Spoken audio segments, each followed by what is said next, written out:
제주와 남부지방에 머물던 장마전선이 서서히 북상하면서 경북 북부 지역도 이번 주 후반부터 장마에 접어들겠습니다. 이렇게 장마철이 눈앞까지 다가왔지만 지난해 수해의 흔적이 여전한 경북 지역의 재해 복구율은 52%로 크게 더딘 상황입니다. 왜 그런 걸까요? 엄지원 기자가 취재했습니다. 지난해 7월 극한호우로 산 정상에서 토사와 집채만한 바위가 쏟아져 내려 주민 2명이 실종되는 등 피해가 컸던 예천 벌방리 마을. 마을에서 산 입구로 연결되는 경사면에 폭 20m가 넘는 사방댐이 들어섰습니다. 예천군은 지난 3월 산 계곡부 9곳에 돌이나 흙이 내려오는 것을 막는 사방댐 건설에 착공했고 2주 전 마을과 접한 하단부 2개 댐을 완공했습니다.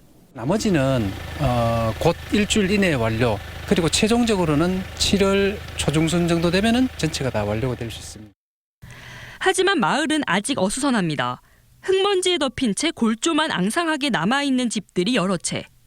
산사태 당시 굴러내려온 돌덩이들은 덮개로 가린 채 그대로 쌓여 있습니다. 산사태 악몽이 불과 엊그제인 것 같이 스산한 모습입니다.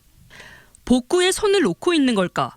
예천군은 사유재산인 주택은 보상협의 등 행정 절차상 즉시 철거가 어렵고 유실된 암석은 사방댐 등 정비사업 자재로 활용하기 위해 야적해뒀다고 밝혔습니다. 외부에서 보기에는 방치되었다 이렇게 이제 얘기를 하시는 분들도 있고 한데 저희들이 사유재산이니까 그거를 보상 협의를 거치지 않고는 바로 이렇게 철거를 할 수 없는 입장입니다.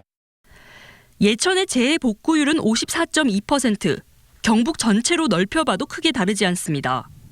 보시는 것처럼 벌방리 마을 곳곳에서 복구 공사가 한창 진행 중인데요. 지난해 폭우 피해가 워낙 크다 보니 경북의 재해 복구율은 52%, 전국에서 가장 더딘 상황입니다. 산사태 발생 1년이 다 돼가도록 아직 절반밖에 복구가 안 됐다는 건데 무엇보다 피해 규모가 유례를 찾기 힘들 만큼 컸던 게 1차적인 원인입니다.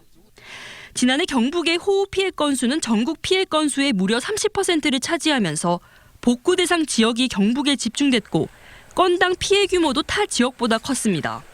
피해 건수가 2,400건이 넘고 복구 금액이 6,100억이 넘는 형태로 타 시도의 2배가 넘는 압도적인 피해 건수와 복구액이 큰 이유라고 보고 있습니다. 지난한 행정 절차도 복구 속도를 더디게 하는 주요 원인 가운데 하나입니다. 100억 원 이상 사업비가 소요되는 복구 공사는 중앙정부 심의를 받아야 하는데 이 과정에 필요한 행정 절차가 복잡해 공사 착공까지 2, 3년이 소요되기도 합니다. 경상북도는 시급한 공사 현장은 이번 주 안에 최대한 복구를 마무리하고 행정 절차가 늦어지고 있는 공사 구간에 대해선 정부의 절차 간소화를 적극 건의하겠다고 밝혔습니다. MBC 뉴스 엄지연입니다.